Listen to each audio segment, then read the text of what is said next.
Hola Giorgio, buenos días. Mi nombre es Beatriz Mans, soy profesora en la Universidad de Hello, good California, morning, Berkeley. Giorgio. My ¿Estás en name la is Beatriz Facultad de Mans. I'm a professor at the University of California, Berkeley. We're at the School of Law. With me is the Dean of the Law School, Christopher Edley, Professor Harley Shaken, the Director of the Center for Latin American Studies, a collection of undergraduate and graduate students, postdocs, and representatives of the Student Association at Berkeley. This is the first video conference we're having with the student movement of Chile, and we hope that there will be many more. Giorgio, I'm going to start with the first question. Can you explain to us what are the principal objectives of the student movement and what has been achieved up to now? Bueno, primero que todo, darle las gracias. First of all, I would like to thank the Dean of the Law School, the different undergraduate and graduate students, and also Beatrice for untiring attempts and her perseverance so that this meeting worked out. And of course, all the representatives of the students that are there. Well, to start with, I would like to introduce the objectives that we have as a movement. Beyond the objectives that I might have, it's important to situate this in the context that our country is living through. If I'm going too fast, please let me know so that I can allow space for the interpretation. Chile, as you may well know, is a country that has been supposedly designated the Jaguar of Latin America due to the fact that there has been an explosion in terms of economic growth. And this growth has been presented to the world as an example. In this sense, we have a lot of observations and reservations, given that supposedly in Chile we have a GDP per capita of 15,000 to 16,000 annually. But this is only achieved by less than 10% of the population of our country. Therefore, Chile is one of the countries where wealth is distributed most unequally in the world, one of the most inequitable countries. And in that sense, to us, it is not coherent to say that we are achieving development because we have reached a relatively high per capita income, given that this growth is so unequal. We see Chile as an exceedingly unequal society. There is a sector of the country that lives like Denmark, that lives like the more developed countries, and there is another sector that lives in the third world, that still lives in encampments. They haven't been able to get out, and they don't have opportunities. Therefore, the crisis that has been generated with this movement has been a crisis of expectations, a crisis where there was a promise, and in general, the political class would define this country as one that is already reaching development. But people don't see this in their daily lives. They don't see it in their work opportunities. They don't see it in their housing. And they don't see how they can achieve a more complete development. So, what is this movement founded or based on? It is founded on inequalities. In reality, it is because of those people who have not had access to these opportunities, and on the other hand, the guilt of those who have had access to opportunities. If one had to define one macro objective that could later be disaggregated, it is to generate integration and equality of opportunities. In other words, there are these two very elevated objectives, and then they are grounded in concrete proposals. So, what are we proposing? We want education to finally become a priority for our country. If one looks at and analyzes the data that is delivered by the OECD, one can see that in Chile, families pay more for education than anywhere else in the world, for higher education. And for high school, it is the third most expensive country in the world. Education is conceived of as a consumer good. You, as an individual, have to finance a career, an education, and it will provide rentability in the future. So, this conception, which is quite individualistic and was instituted in 1981 during the military dictatorship, has given rise to a serious problem in the way that this system continues to exclude those who are most marginalized.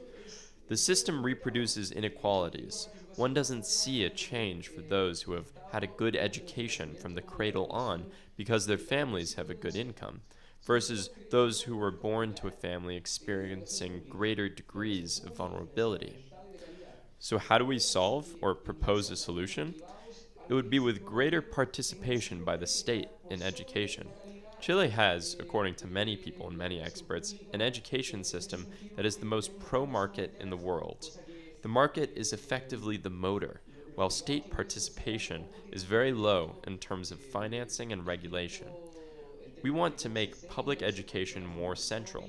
We want quality education financed by the state.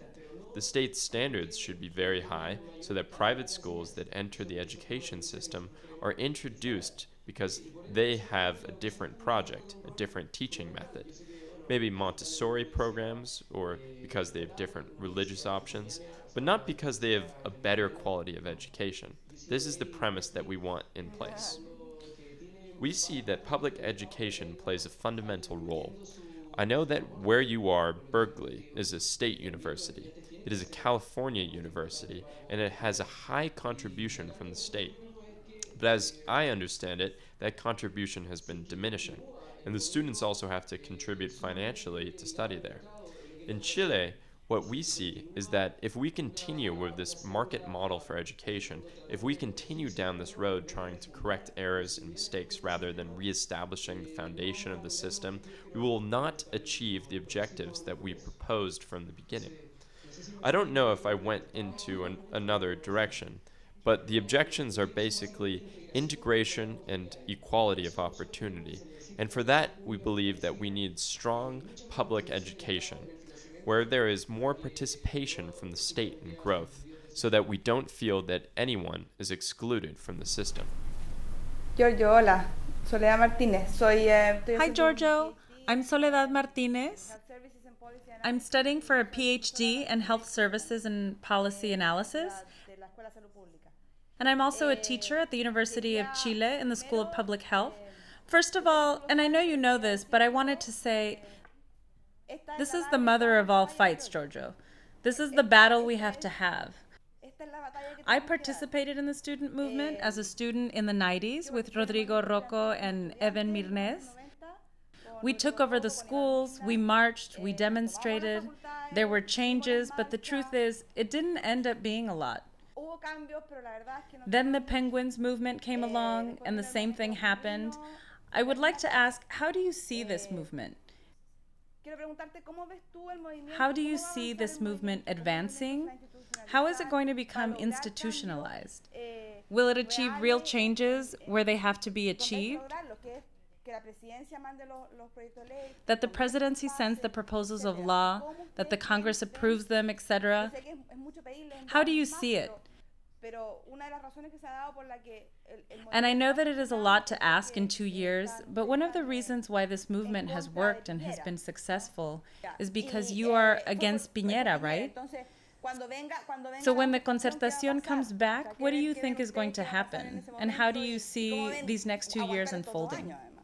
I heard the beginning of the question and the end because the audio was off, but I think I understood.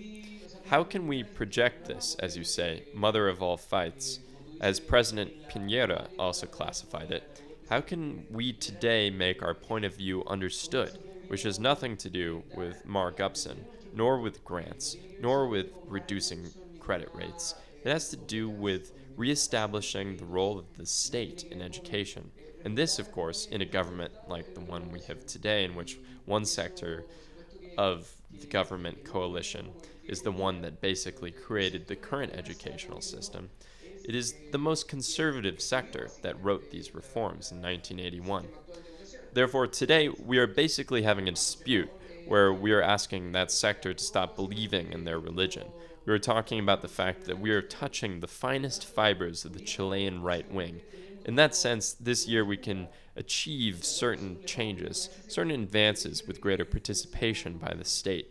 But these changes and the larger transformations that I imagine Soledad is referring to, I think will come when the youth, the young people, become more involved in politics. In this generation, there are very few of us who are registered to vote, and very few that participate in the different political arenas. We might be able to pressure those who represent us, or we might even present ourselves as candidates. And I'm not talking about presidential elections. In the different local levels, maybe municipal arenas, districts. One of the greatest challenges we see as a movement to get these changes to occur is how we manage short-term expectations. In other words, what is it that we have today? Today, there is a lot of anxiety, a lot of expectations, not only from the students who are participating in the movement, in the demonstrations and the takeovers, but also from their families. And in that sense, we have to try and extend these expectations for a couple of years so that the expectations are distributed. Otherwise, what is going to happen this year, especially with such a hardline government, such an ideologically rigid and state government, we are going to have a crisis of expectations. And what will this lead to? People will stop believing in our social movement. I think if that happens, it would be a defeat for us, because we will not succeed in creating a social fabric, in creating a majority that doesn't depend on the Concentración, which is the other government coalition that was in power for the last 20 years, so that we can influence the whole political system. What we see here in the news is that the Concentración does not have the backing of the citizens, even less than the current government. And on the other hand, the current government has very little support, and both coalitions are very divided. They are breaking apart from within. So what we see is that there are 4.5 million people who are of voting age who do not vote. President Piñera was elected with 3.5 million votes. So if we do some very simple addition, we have a lot of power. What is important is how we can create a fabric that works as a programmatic base. It is not about creating a cult of personality or that everyone follows Camila or follows me, because we are not the movement. We have just been in a privileged situation, one could say, to be at the head of this movement. But in no way are we the movement. Rather, the objectives are the movement. So therefore, if we are able to express and solidify those objectives, and if they can be seen in other matters, they can be reflected in political reform so that our political system is effectively representative. And maybe I'm redundant, but we can add to these other subjects that are very sensitive, like health, which is also in crisis. I believe we can create a sector of citizens, a social sector, who will participate in the next elections, not necessarily as candidates, but with such pressure that our programmatic axes will have a direct influence on the candidates. Giorgio, Gabriela Hilliger. Giorgio, I'm Gabriela Hilger. I'm studying to get a master's in law here at Berkeley. You're talking about inequality, and you also mentioned the encampments. Well, you and I know that the university in which we both studied at the Catholic University, is a university where the majority of the people are privileged. And you know, and I know, that in the encampments, the majority of the people have access. Those who are able to access the university system, and this could be considered a success of the system, they have access to the universities governed by the market. And it ended up defrauding the families. The few resources and the great dreams of the most vulnerable families in the country, that their child could go to college, ended up being a fallacy or a lie. I would like you to explain how, with respect to these families in the encampment who were the most vulnerable, how the movement can assure that they have equality of opportunity to access universities, when the bottom line is that the movement is not very well represented in practice. And how do these privileged people build bridges towards that? Thank you very much, Gabby. I would like to say that Gabby has been a very important person in my formation, my growth. And I would like to send a big greeting, even if it makes her blush. But look, actually the Catholic University, which I represent, is a completely elite university, where those who can get in are the ones who have had the most educational opportunities, those that have been well provided for.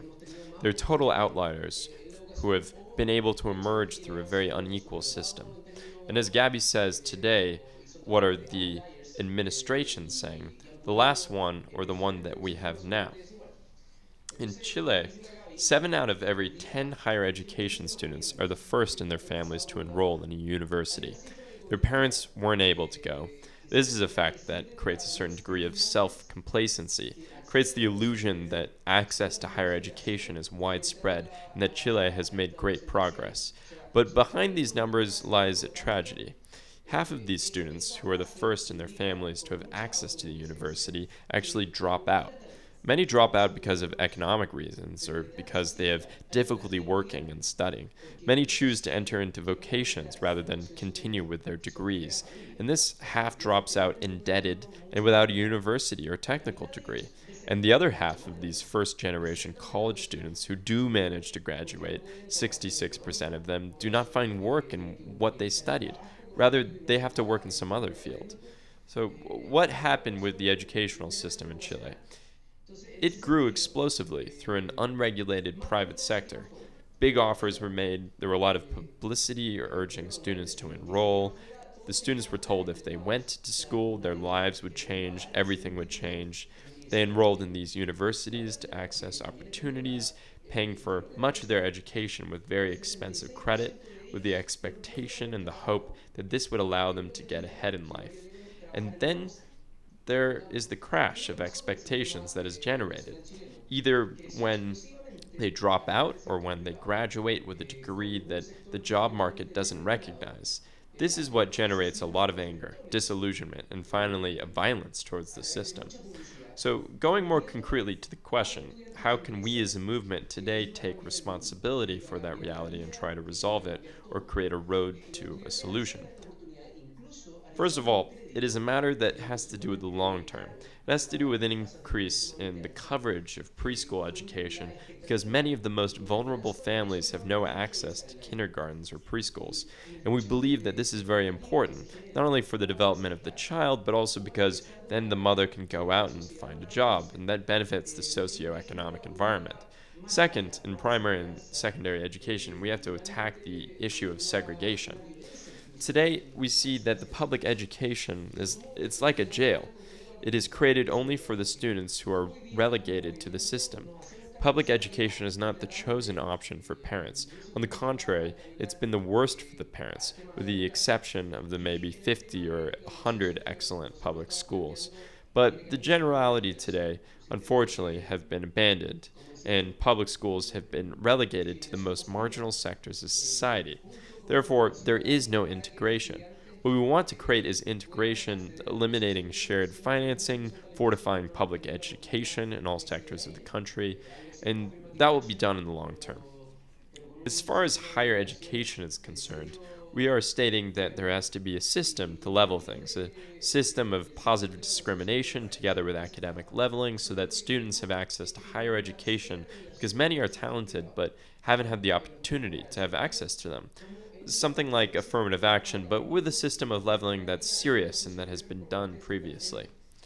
Also, in terms of the higher education sector, so that we don't have this fraud, we want to create a series of regulations in the private sector, not only in what they charge, but also in the relevance of the academic programs they offer, so that one does not earn a degree that has no future value in the labor market.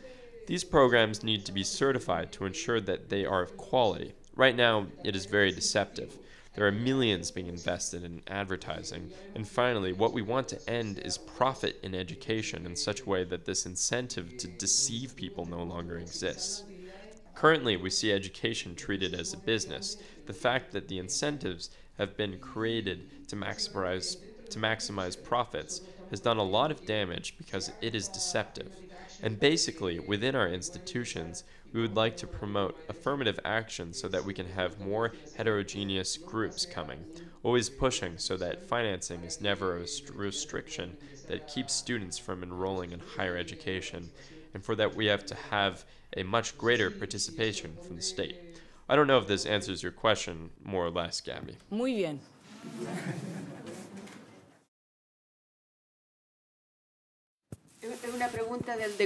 Now this is a question from Dean Christopher Edley.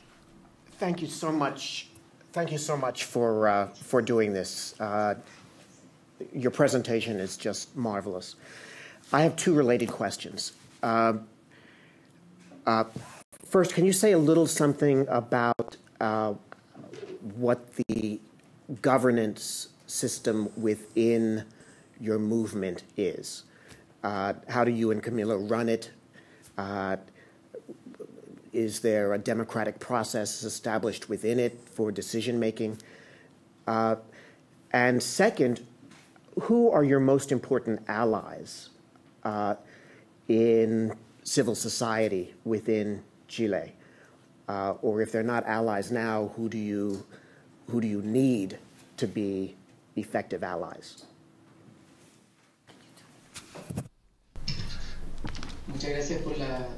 Thank you very much for your questions, Dean Edley. You asked two interesting questions. First, how does the movement work internally, or how are decisions made? How can we generate different options for that process? It is important to recognize that the movement did not begin this year. It is the sum of many prior movements that have failed or achieved only partial results. As such, this movement has always been a learning process, and earlier experiences have given it a basis and foundation. When this year began and the issue of education began to emerge, all of our decision-making processes were very democratic. Every time a proposal has been generated, it has been the result of discussions that took place sporadically in different contexts. In other words, the decision-making has been completely and only bottom-up. Each time we have to make a decision, we consult with our local student groups and then hold democratic meetings during which we make decisions as leaders. How do we define our leadership? We ask the right questions and engage in the most transparent inquiries possible within our local spaces. Then we take the information that we gather to discussions in other spaces in the most reflexive way possible. I have to admit that this process of reflection doesn't always happen in every case. I'm very self-critical, and we have had problems several times on this road to decision-making. However, I think that is the main source of the movement's strength. For example, right now this movement enjoys the support of 70 to 80% of the population, and it has for 5 months. That support is transversal, covering both the left and right wing, though it undoubtedly always has been stronger on the more progressive side. But this movement has penetrated every family in the middle class. In other words, it doesn't exclude anyone. Our greatest achievement has been putting the collective goal ahead of individual ones. As a result, the movement's strength is based on unity, and that unity will last as long as we maintain the collective objective above individual ones. I believe that despite the divisions that the government has made or tried to impose, we have been able to move forward because, well, the tactic of divide and conquer is a pretty basic one. Thanks to our perseverance and the many discussions we have had, we have been able to stay above that strategy. So far, we have maintained that way of working together. It has been very difficult to do this with all of the stakeholders involved because there are different structures and sometimes conflicts of interest, but we have always tried to maintain that common goal above any specific one. In regards to our allies, as university students, our allies include high school students and the students who are organizing in private universities. I would like to stress here that private universities represent 70% of the enrollment in higher education. They are the majority, but private school students weren't organized until this year. They have no student councils. A lot of schools even prohibited them. Students from private universities started organizing this year.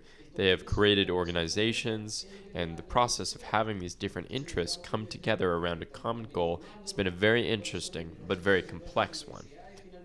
In terms of allies external to the education sector, like those that form part of civil society, I don't know if we can call them allies, but there are a lot of people whose support we need. I know it isn't explicit, but we need to have a lot of support from the university presidents, particularly at the state universities, in order to strengthen the commitment to public education at the level of higher education. We need them to give us input. In the end, they are the presidents of our universities, so we also need their help, despite the fact that we have had our differences on the road here. But, as I've said, there is no set ally in civil society. The alliances that we have formed with workers and some unions have allowed us to exert more social pressure, but in the political world, these entities are so discredited that it has been very difficult to use them as allies.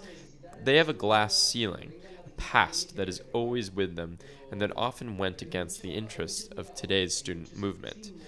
However, we have to think about what it means to develop an opposition in today's context, because we are going to need help when it comes time to pass new laws. There is a lot of concern and skepticism in regards to forming alliances because this movement developed as a result of people's dissatisfaction with the promises that have been made by the different political groups. It would be absolutely inconsistent to establish a direct alliance with a political coalition that doesn't have any answers to this problem. Though we are alone, we do enjoy the public's support, and that is what allows us to make our demands heard. El profesor Harley Shaken, director del Centro de Estudios Latinoamericanos. Hello, Giorgio. We're very pleased that you're here with us today. I've got two questions and a little footnote after. The first question is, you're in the midst of a rather extraordinary movement. What do you think you've achieved so far? What are the principal gains you see that the presence of this movement has made possible to date? Second, you've already answered pieces of this, but your message has resonated to such an unusual degree throughout Chilean society. You mentioned the 70 to 80% support. What dimensions most directly do you think has caused this broad base of support? And finally, have you heard that Berkeley is a lovely place to visit in October?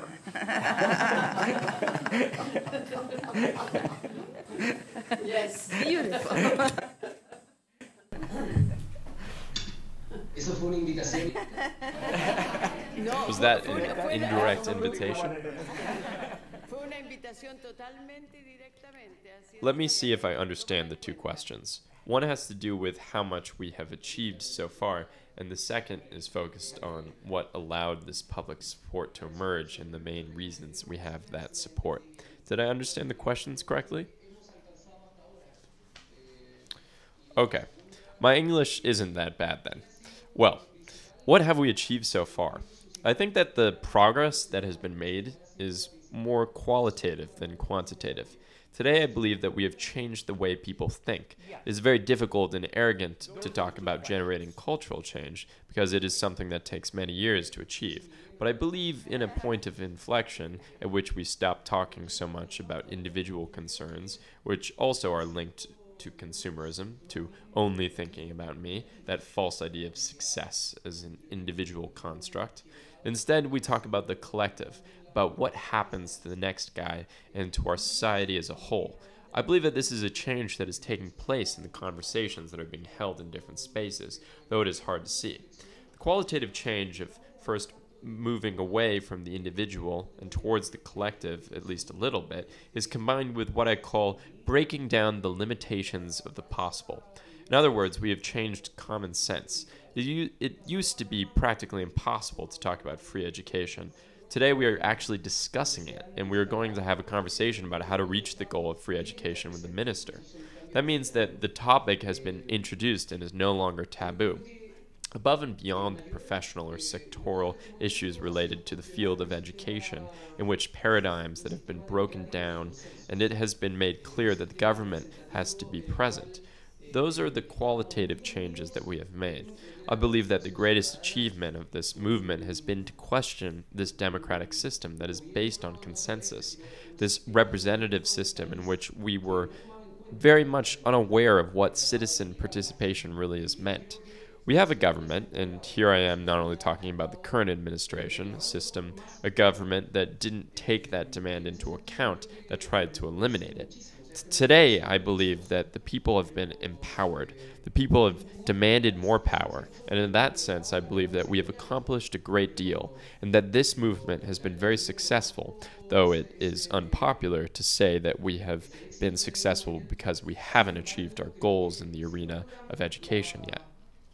I recognize the success that the movement has enjoyed, but I think that if we do not make sure that at least some of the demands related to education are met, if we do not establish a clear difference between last year and next year, that entire construction of society, that entire social construction may disappear into an exhausted desperation, and that in the end people will say organizing and talking, taking to the streets didn't get us anywhere. That's where the issue of expectations tie in. How can we extend those expectations so that we can obtain much broader changes, recognize the success that we have enjoyed so far in terms of qualitative progress, and be able to fight for the quantitative achievements over the next several years? So I have a question for you, which is that it seems like a tension in your presentation is that on the one hand, you've got all these goals about changing education, but the more you investigate these goals, the more you fight for these goals, the more you realize that the very basic structure of Chilean society, the government particularly, needs to be changed in order to enact change on the initial level.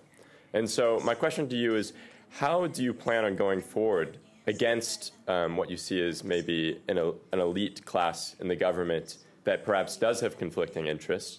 How do you plan on going forward without being co-opted by them, but also perhaps working with them? How are you going to deal with the government in the legislative process?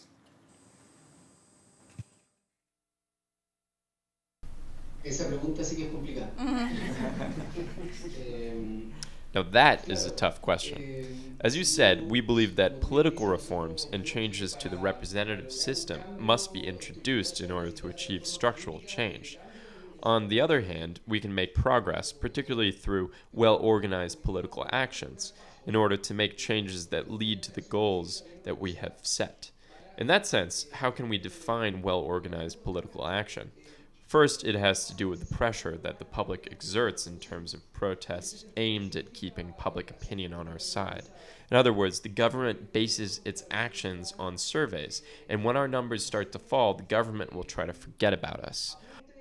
So we have to keep that issue in mind at all times, and we have to make it clear that the issue of education has not been resolved because it has not, in fact, been resolved. In that sense, we also have to put pressure on Parliament so that the decisions that are made in regard to education go in the right direction.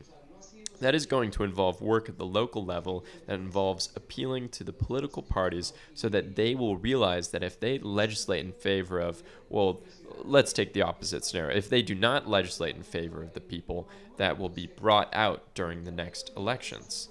I don't know if you can call it a threat, but in the end, everything has to stand on its own. And if it becomes clear that members of parliament are not responding to their constituents' demands, they will feel the repercussions in 2 years' time. So we have to make our representatives see that if they legislate in favor of their party ideology instead of according to our interests, they will suffer the effects of that decision in a few years. I believe that we are making that message clear, and that more than ever, the parties are facing crises within the coalitions because we have a lot of public support while they are being made to hold many contrary positions. They know it, and that is going to hit them during the next elections. Hola Giorgio, mi nombre es Antonia, soy estudiante de un doctorado en antropología acá. Hi, Giorgio. My name is Antonia, and I'm a doctoral student in the anthropology program here. Do you think you could tell us a little, I know that you're in the midst of a dialogue with the government, about the way in which the right or the government defines education as a freedom, which is what the Constitution says, while you, the students, see it as a right? I read in today's paper that the government presented a bill to punish those who take part in the school takeovers and acts of vandalism that have happened during the protests, which I think goes very much against the idea of dialogue that they propose. There's also everything that happened in Providencia with Mayor Lave's decision to prohibit students who aren't from Providencia from registering for school there. I'd like it if you could tell us a little bit about how you see this dialogue. What guarantees you have, etc. On the one hand, the government has said that it wants to talk, but on the other, it is not willing to offer guarantees that certain rules would be followed.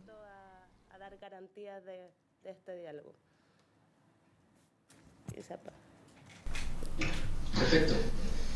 Sí, es muy extraño decir que estamos en una posición de Yes, diálogo. it is very strange to say that we are holding a dialogue, particularly when you consider just how strongly our positions clash. Look, to be very honest, I believe that the government never wanted to negotiate because they saw that they were going to have to defend a position that 80% of the country rejects. So they tried to put up as many obstacles as they could so that the dialogue would break down, and I feel so that we would never make it to the bargaining table. That's how I see it. When we went to the first meeting, they started to tell us that there would be no guarantees. Initially, they had offered some very basic guarantees for those who didn't read the news. That had to do with stopping some bills that were being considered in Parliament and making the sessions transparent by recording them. And then they told us that those guarantees would not be in place. Next, the press started to suggest that there was simply no way our demands could be met. Then they present this bill to criminalize the protests, which fails to differentiate between the protest and act of vandalism. It simply doesn't differentiate between the two. So they send a lot of messages that I at least interpret as wanting to get out of that space of dialogue because it isn't good for them. So what do we have to do? This is an absolutely personal opinion. We have to stay in this space of dialogue. Why? Because it is the only way to show the most important differences between the two models, between the two paradigms. It is the only way to make it clear that the government has a position and that it cannot hide it, and that we have a different position, one that we believe has a lot of support. Staying in the dialogues and maintaining a pro-dialogue attitude is the answer. That is what the Chilean people want. But at the same time, we have to remain strong. We are not going to back away from our demands in order to reach a point at which there can be a dialogue. On the contrary, we are going to voice them even more forcefully. But we see that the government is trying to send contradictory messages so that we will step away from the table and so that public opinion will turn against us. People will say, oh, those stubborn students don't want to dialogue, even though the government has given them every opportunity to do so. So I believe that it actually has to do with a person, in this case a person who is capable of being a force in the communication sphere rather than an entity, or these bills or the actions or Mayor Labe. They're trying to get us to appeal to our most radical sectors so that they will ensure that the dialogue doesn't come to fruition. Hola Giorgio, mi nombre es Miguel Órdenes, estoy haciendo un doctorado en política educativa acá. Hello, my name is Miguel Órdenes, and I am pursuing a doctorate in education policy at the Berkeley School of Education. First, I would like to thank you for bringing the issue of education back to the top of Chile's political agenda, and for the choice that you have made in favor of citizen participation and democracy in Chile and for the world. I have two questions. One has to do with higher education. I am going to try to enter the small realm of more concrete issues. So, as you said, there is a lot of coverage in higher education despite the attrition and low employability levels that we are seeing. Do you believe that increasing government regulation of higher education could decrease coverage due to the fact that it is likely that fewer providers are going to be willing to offer these services? What do you, the students, think? Are you willing to decrease coverage in favor of quality and somehow affect the goal of equality of opportunity? That is the first question. In other words, what is the limit? The goal that you mentioned seems to go against integration and equality of opportunities through public education and a more active state. Having a more active state that finances and supports public education and regulates more will not necessarily guarantee an increase in the quality of education. And so my question is, what specific measures for increasing educational quality in Chile are you discussing? That question also includes the primary and secondary school system. Sobre el tema de la cobertura, yo creo que hay distintas interpretaciones. Thank you for the great questions. In regard to the issue of coverage, I believe there are different interpretations. I'm going to give you my own personal one, which I have presented at the student councils, though I should note that it is sometimes unpopular. I believe that we need to focus less on whether or not we are sacrificing coverage and more on the fact that we are in a position to eliminate the fraud that is taking place. Let me try to explain so that the audience can understand. Today, Chile has 73 technical training centers, which are the more technical tertiary schools. Only 11 of them are accredited, which means that they have earned a minimum certification that is in itself highly questionable. So if you ask me whether or not I am in favor of decreasing coverage so that every student who enters the schools so that every student who enters the system enters a school that actually offers them the quality that they expected to find, my answer would be yes. I believe that it is better to slow down this rapidly expanding coverage a little in order to ensure that we have quality. Sometimes you move down one path very quickly only to find that you wanted to go somewhere else, and it is very difficult to cover the social cost of making that kind of mistake. We must engage in a very complex social evaluation of these projects. We have to ask ourselves, should a family have to repay their debt when their child attends a school that defrauded them? Is there some added value to that one, or 2 years of study that no job on the market recognizes? I believe that that is a cost, because there is a cost of opportunity associated with the time that person could have been working. I feel that if we create continuing education programs for people who are not necessarily between the ages of 18 and 25, we can think about taking a little more time to create a much more rigid, solid, and definite regulatory system in order to ensure that the education to which one has access is quality education.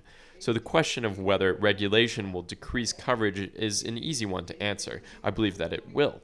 I wish it weren't the case, because we all would love for regulation to happen instantly and for people to fix the schools that are currently defrauding people and to generate quality instantly, but we know that that will not happen. Speaking for myself, and this is my personal opinion, I am willing to support this position because I believe that much more damage is done to families that enter the system with expectations and leave it frustrated and indebted. But this position may be a bit cold. In regards to specific quality assurance measures, today people have a lot of questions about the accredited system for higher education. I invite you to read an article by Zipper that was published on a Chilean investigative journalism website that looks at the accreditation system and the conflicts of interest. Let me explain a little so that you will understand the context. The accreditation agencies are actually private entities. Many of them are part of universities that are responsible for accrediting other schools. So imagine the level of conflict of interest when it comes time to accredit another institution. We believe that there has to be a public quality control agency that guarantees every single school, program, and campus has what it says it has.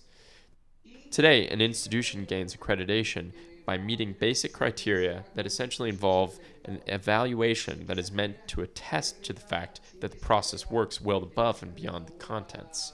Any program that is added will benefit from the government subsidies. The school is not required to secure accreditation for each individual program, nor does it have to show that there is a demand for professionals in that field or anything of that sort.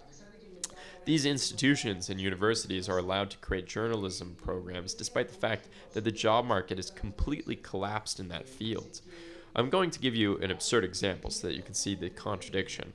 There are 1,500 spots for journalism in a single school, which means that the school will have all of the government's support through credit subsidies so that everyone can study.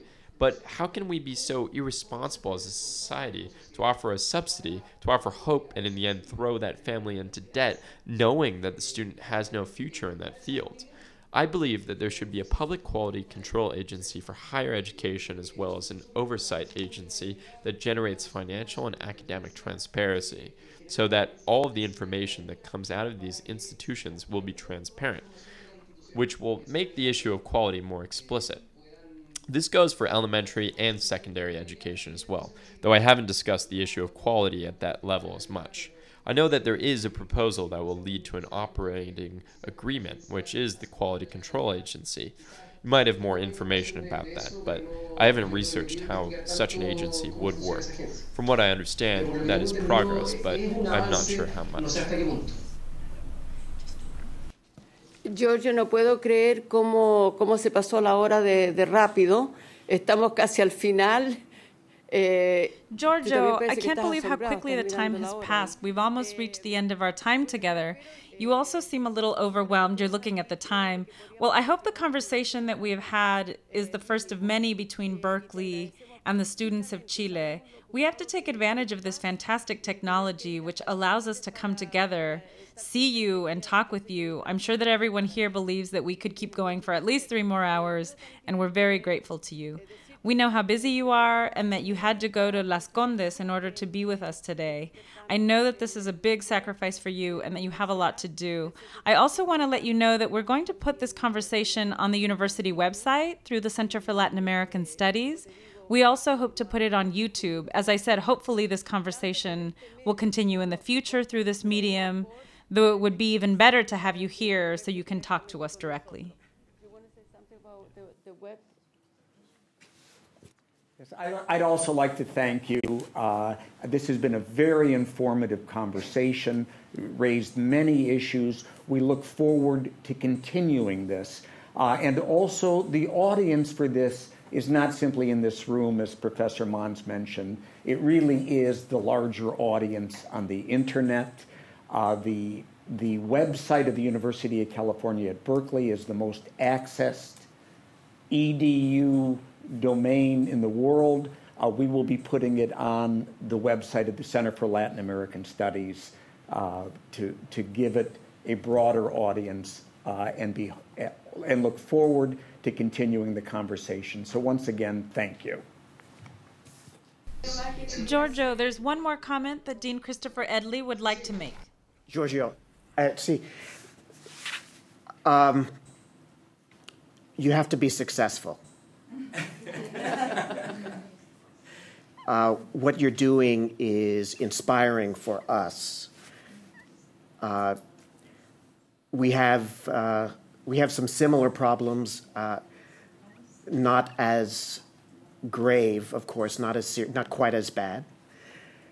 I myself at the moment am chairing a national commission on education equity.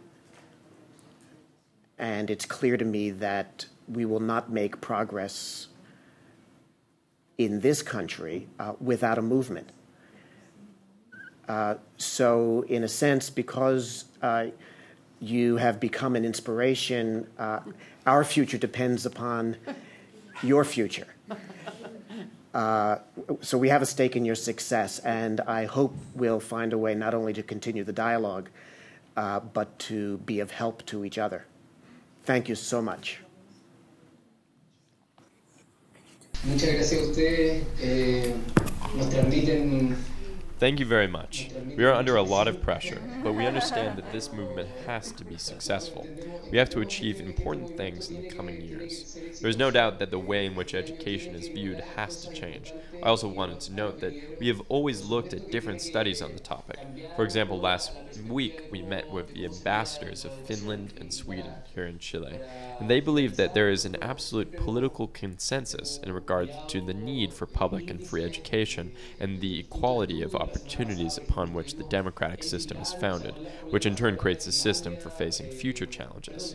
So, I would like to thank all of you as well. We will be in touch with Beatrice to see if we can schedule another visit, either online or in person. Goodbye, and I wish you all well. I hope that the student organization Goodbye, and I wish you all well. I hope that the student organization expands there as well, and that you can join the Wall Street protests, which are very much related to our movement. In fact, right now I am headed to the Congressional Education Commission to give a presentation on government credits, which consist of bank credits that are co-signed by the government. Unfortunately, the plan has a series of giant deficiencies that we are fighting to change, and we hope that today will be a good day on that front. So the financial sector, the speculative sector, has a lot to do with education, at least here in Chile, and it is unfortunate. And we hope that we can resolve the issue soon here in Chile. Ciao. Ciao.